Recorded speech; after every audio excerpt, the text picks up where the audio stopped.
friends all over the world, and that there are people counting on me, because sometimes I just feel like my description is always, I feel like a fat little bird on a very skinny branch, and the branch is about to go ping, and I'm just gonna go somewhere. So, anyway, I'm gonna stop now. Again, I will remind you, I will not quit without telling you. I will not just disappear. I will say something. I won't be that YouTuber that just goes missing. I won't do it. So, I'm having a hard time, I'll admit it, but I'm trying. So, anyway, tonight we're going to talk about a case that creeped me out, and I can't really put my finger on why it creeped me out. I was talking to Sean about it just now on his lunch break, and I don't know, it just something about it creeps me out, and we'll talk about that a little bit more as I tell you this story, but yeah, I don't know, just weirded me out, which it takes a lot to do that. So we're gonna talk about Missy Bevers tonight. She was an inspirational kind of girl based on everything that I read about her. So the first thing I'm gonna do is I'm gonna read you Missy Bevers' obituary, because it is the best way that I've ever heard an obituary be worded, and it tells you so much about her and her life. I feel like it should be included in this video, and since it is the things that I usually start with, it is how I'm going to start this video tonight after my small ramble. Terry Leanne, or Missy Bevers, age 45, passed away Monday, April 18th, 2016, in Midlothian, Texas. You guys know how I am about pronunciations. Correct me, please. Missy was born in Graham, Texas on August 9th, 1970, to James C. and Norma L. Strickland. Missy grew up in Jacksboro, Texas, where she loved to entertain her older brother Clifford, who she affectionately called Bubba, and pester her younger brother Clint. As a child, Missy began to hone her skills of gathering friends. Everyone was welcome to join, as long as they knew how to have fun. She never met a stranger, and she was always willing to give up everything that she had to help others. After graduating from Jacksboro High School in 1988, Missy attended several colleges before finding a home at Tarleton State University, where she graduated with a Bachelor of Science degree in 1995. After working in the retail industry for several years, Missy met and married her husband, Brandon Bevers, June 20th, 1998. With a renewed focus on life, Missy went back to school to get her teaching certificate in special education. She taught for several years until the birth of her first daughter, Hannah, on March 11th, 2001. Missy and Brandon decided that she would be a stay-at-home mom and take care of their daughter. Missy always said that she might go back to school to be a teacher, but being the best mother she could was at the front of her mind. On March 7th, 2003, Missy and Brandon celebrated the birth of their second daughter, Allie. Missy spent her time with her daughters taking care of them, the house, and their husband. 4 years later, they once again celebrated the life of their third daughter, Sarah, on November 6th, 2007. Missy loved her family unconditionally, and she saw to their every need. She loved to encourage her family to live out their dreams, and she believed that all things were possible if only you could dream big and believe in yourself with God's help. Missy lived out her life with a great passion for family, friends, love, and laughter. She loved the ocean and the beach, and she could light up a room with her smile. She has been a motivator all of her life, and when she put her mind to something, no one could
The surveillance footage captured an unknown individual breaking in to the Creekside Church of Christ, using a pry bar at the side door and wandering through this empty church. Again, like I said, unfortunately, there were no cameras outside at the time. Now I know what you're thinking. Shannon, this is not creepy, girl. What are you talking about? But stick with me. This person, and I say person because they were dressed in head-to-toe faux SWAT gear. This supposed burglar proceeded to wander through this church. They carried some kind of hammer or mallet. At one point, they drug it along the wall. I saw Freddy Krueger. I don't know what they were trying to do, but they were in this tactical gear, a helmet, a vest with police across the back. They were just walking around this church in a super nonchalant sort of way, occasionally opening doors and breaking some of the windows. Now, the authorities, based on this footage, estimate that this person is somewhere between 5'2" and 5'7". I read that they, many cases that I've read, use the tiles on the floor to judge this. It's so weird. I wonder how accurate it really is. But again, this person's identity is completely obscured by what they're wearing, to include their gender. This person had a very distinctive walk. It was described as looking like they had an injury or something to their right leg or foot, or that this person was wearing shoes that were too big. Now me, I don't think it was shoes that were too big. Based on what I watched as the footage, it looked like an injury. I did a lot of podiatry. I worked 10 years in feet and ankles, so I'm kind of based to watch for those things, and I do. It's really weird. But the footage isn't super clear, so I feel like if it was boots that were too big, it would look like an injury on both sides, not just one. Anyway, the gate was strange. The police first said it was a man, then they retracted, then they said they believe it was a woman, but they can't confirm it. I watched this footage, some of it, and like I said, it really creeped me out, and I had to stop and think about why it creeped me out. And as I skimmed more articles and looked up, tried to find more facts about this case, I realized this person is just strolling along tra-la-la. It doesn't look like a robbery. I feel like in a robbery, it's gonna smash and grab, you go in and you're, what if I set off the silent alarm? I gotta get what I'm getting and get the heck out before the police show up. This person is not doing that. They're just kind of, oh, I wonder if this is open. Oh, it's not open, big deal. But at one point pulls something out of their pocket to try to pry open a door. So they came prepared, but didn't steal anything. And more about that in a minute, but okay. So, nothing was actually vandalized except the occasional broken window. There were prime opportunities for real vandalism that were not taken, and it strikes me as so odd and unsettles me for some reason. And I think it's you don't usually get to see footage of a killer before they kill, and maybe that's why. And I don't know. It just creeped me out. Now, I call him a guy just for conversation's sake because it's confusing, but they don't really try to steal anything. Clearly, they have a goal or a plan. They seem very familiar with the layout of this church, so I feel like it's someone who's been there before, or, they don't exactly post layout plans of buildings online all the time, so I don't know. It was just very strange to me. My dog is itching. Just hold on.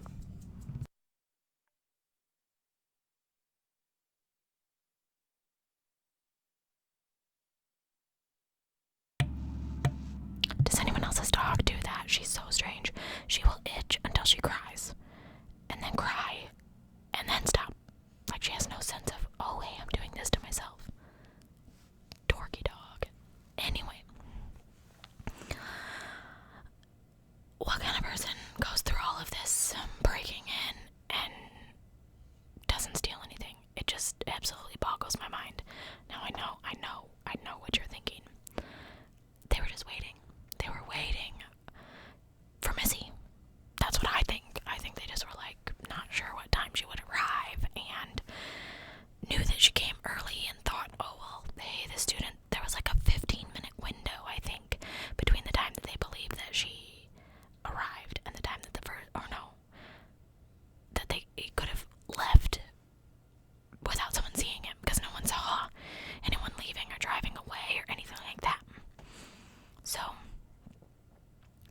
now the footage of the actual Missy meeting the killer was not released, and I wouldn't watch it even if it was. I have enough of an imagination to think about puncture wounds with a hammer to not ever have to watch that. But another thing that the police found very strange is at a nearby building that sells similar outfits to what this person was wearing, a light-colored Nissan was circling the parking lot before this break-in. Sometimes it flickered its headlights on and off, and it had a oval bumper sticker on the back. This person has been asked to come forward, but never did.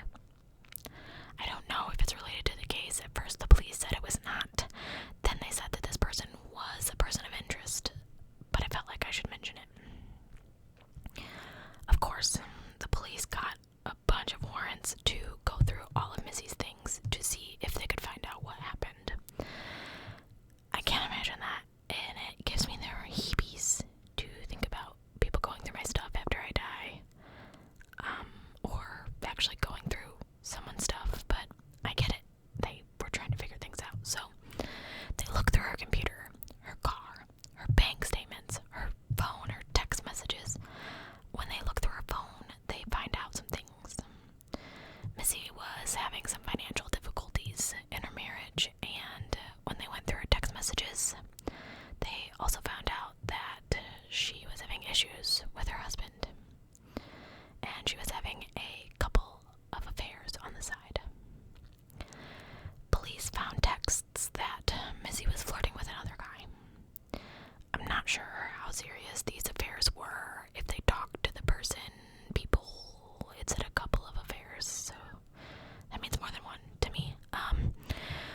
same weight and size of this person who has been called a little overweight.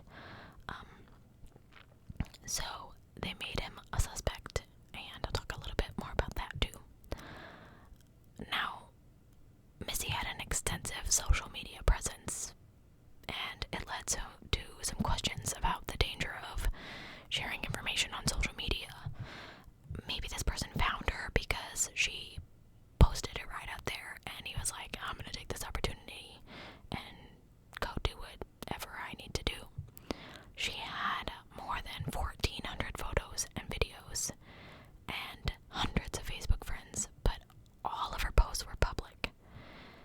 She was a pretty attractive lady.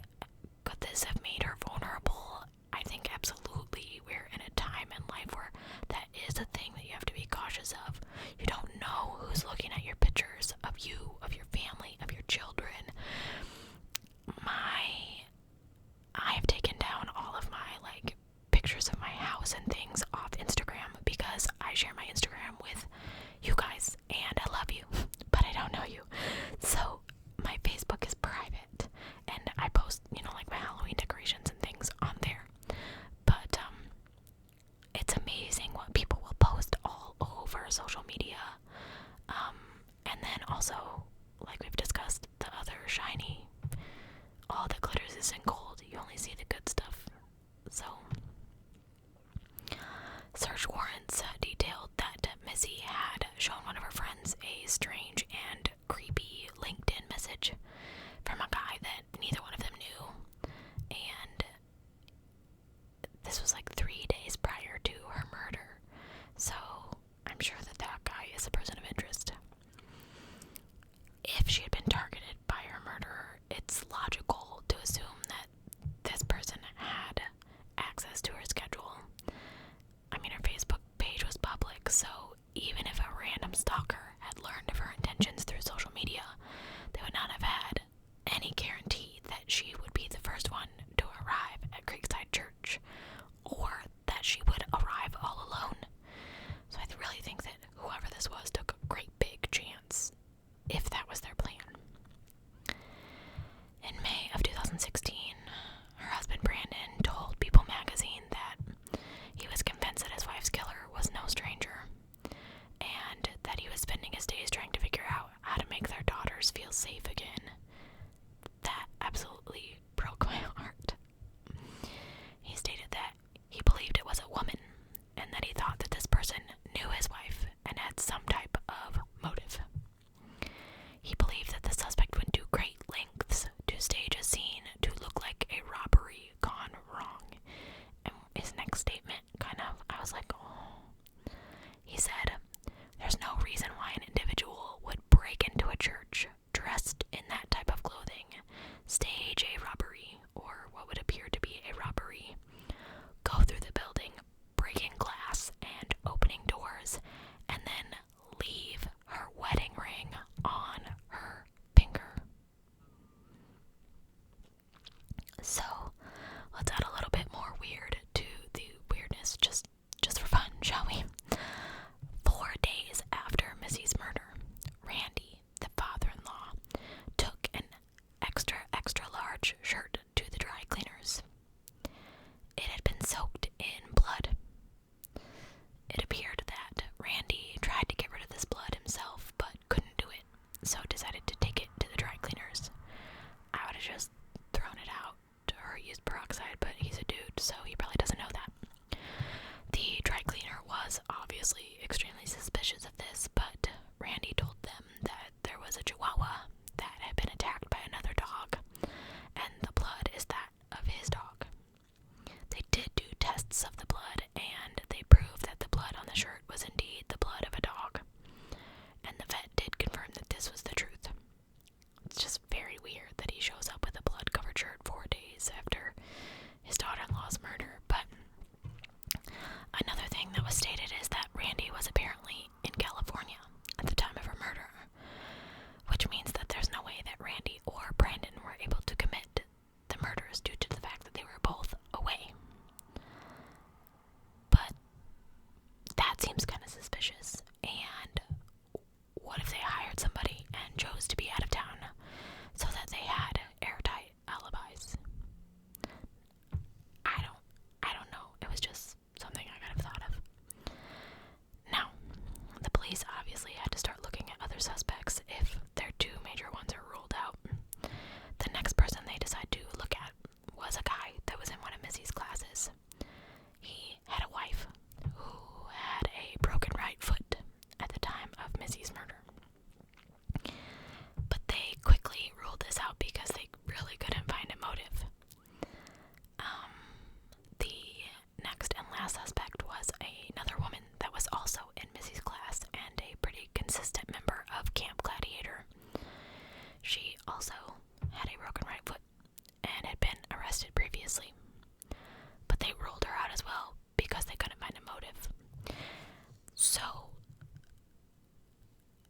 let's just say this is a random attack.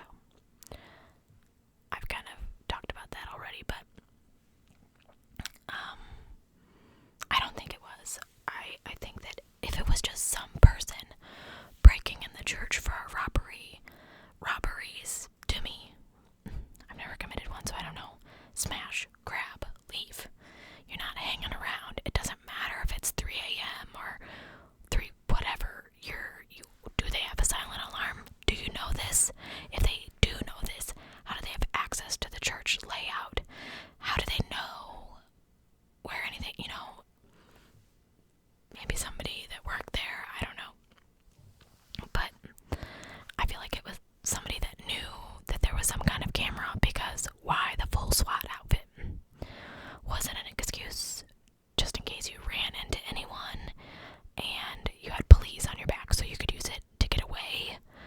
Well, then why'd you kill Missy? If it wasn't, if you were there for a robbery wearing this police outfit, not planning on running into anybody, use it as an excuse and leave. She clearly didn't see your face. You have a freaking helmet on. Now, the lady the man in the class with the wife with the broken foot. Maybe this man I've heard of this, he was falling in love with his teacher who was helping him lose weight and feel good about himself. He took it as a physical thing, or as she was trying to, what am I looking at here? What am I trying to say? She was trying to help him improve, and he saw it as sexual. She was just trying to do her job, and he's a guy, and saw it as sexual. So maybe he thought himself in love with her, told his wife, and his wife was like, no, and took her out. I don't know. I don't have a judgment based on this video whether or not I think it was a man or a woman. It's just not clear enough. But I think it's absolutely insane that we have footage of a killer and cannot find them. That is absolutely crazy to me, and I think that's why this case freaks me out.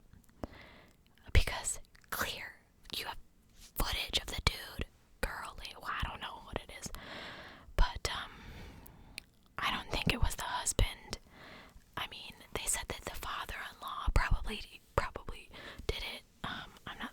I don't think that, but because she was cheating on his son and he wanted to get rid of her, which I'm all for family loyalty, but that's craziness. Yes, they were struggling. I feel like every marriage goes through struggles. Nobody doesn't have some kind of something sometime. Financial.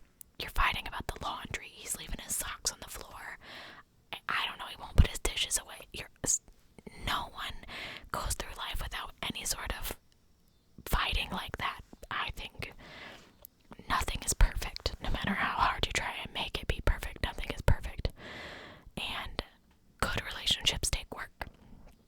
So yeah, they were struggling, but so she was flirting with other guys. They had been married a long time, and maybe she was just needing some validation. I know sometimes, I'll read a book and I'll be like, oh, why doesn't Sean talk to me like that anymore? Because we're comfortable. We're well past the honeymoon phase, and we don't talk cute to each other anymore. It happens.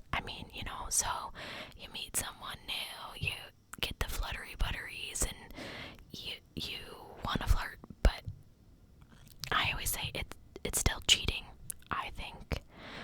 But you should never say anything to someone else that you wouldn't want someone to say to your spouse. So I'm not condoning what she's doing, but maybe she didn't have the intention to actually physically cheat on her husband. Or maybe she did, and it was some jealous person that killed her. I don't know. I don't really have a concrete theory for this case, which is strange because I usually do. I would love to hear what you think, and I apologize if I freaked you out at the beginning of this video. I'm just having a hard time finding my footing. I don't really know what to do